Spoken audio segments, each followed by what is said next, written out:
In this video, we are going to implement RAID in OpenMediaVault using VirtualBox. We'll not only set up RAID but also understand how it contributes to sustainable computing practices.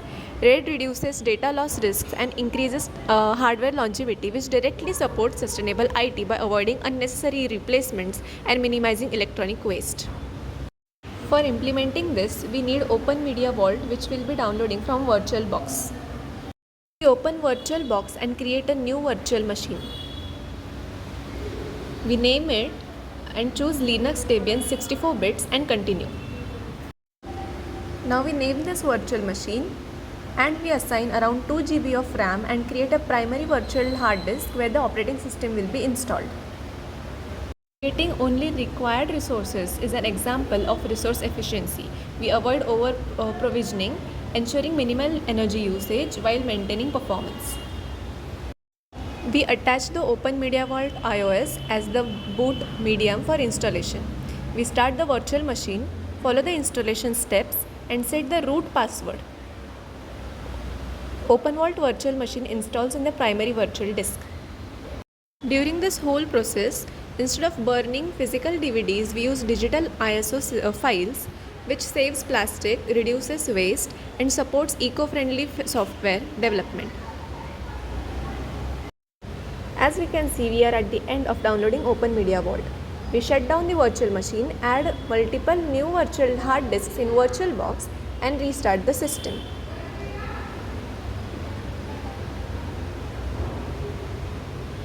Once the virtual machine reboots, OpenMediaVault shows us the IP address. We log into the web interface using admin credentials. To implement RAID, that is redundant array of independent disks, we need to add additional disk to the system. Now, the VirtualBox storage has only one disk, which is the system disk. We need to add at least 2 more to it.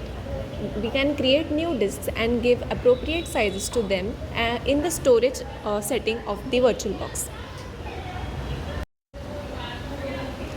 We have made 7 disks of 10 GB size and 2 disks of 5 GB.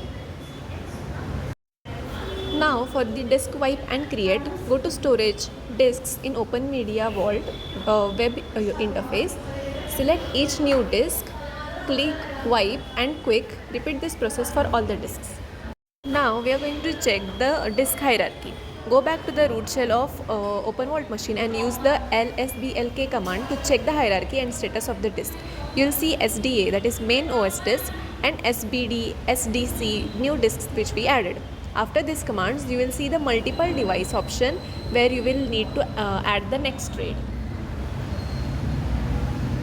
So how to configure all the RAID levels? OpenMediaVault gives you the ability to configure various RAID levels.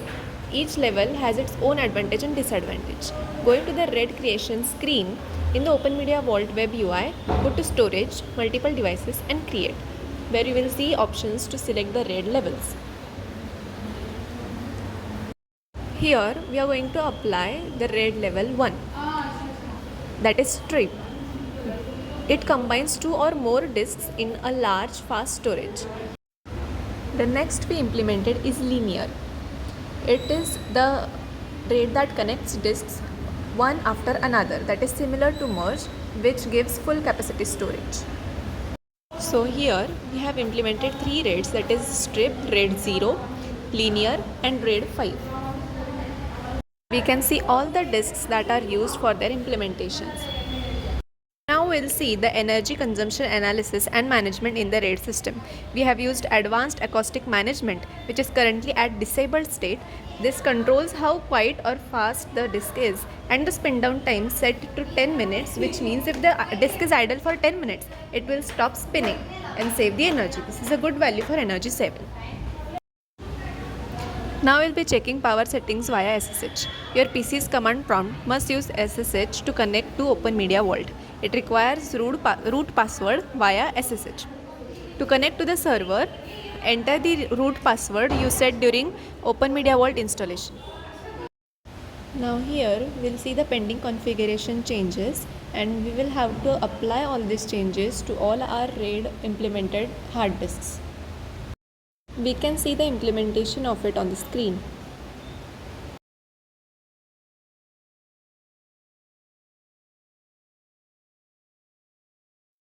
After we have installed the plugin, we can see on the screen the diagnostics of our implementation of RAID.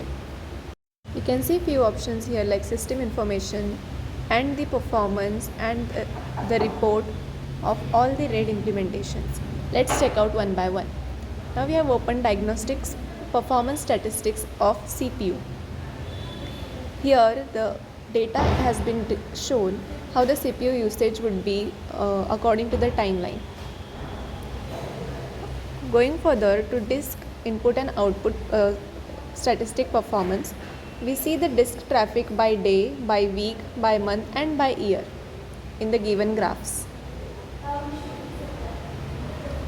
The operations of disk input and output according to the same timeline which we have seen previously.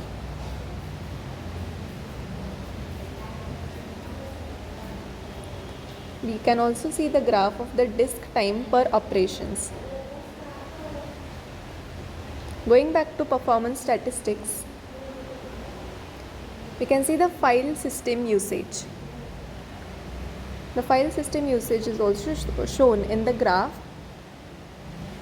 for various timelines.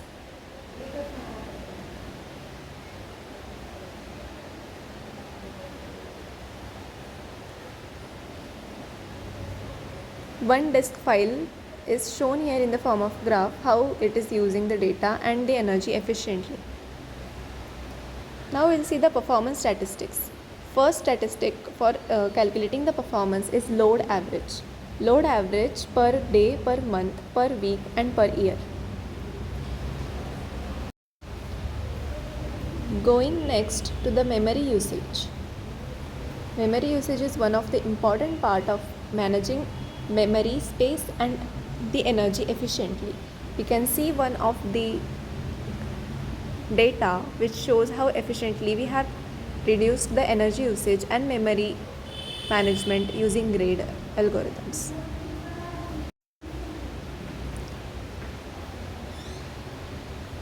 Now we'll see the network interfaces. Network interfaces by hour, by day, by month and by year. Here you can see the traffic on the disks and how the traffic has been managed.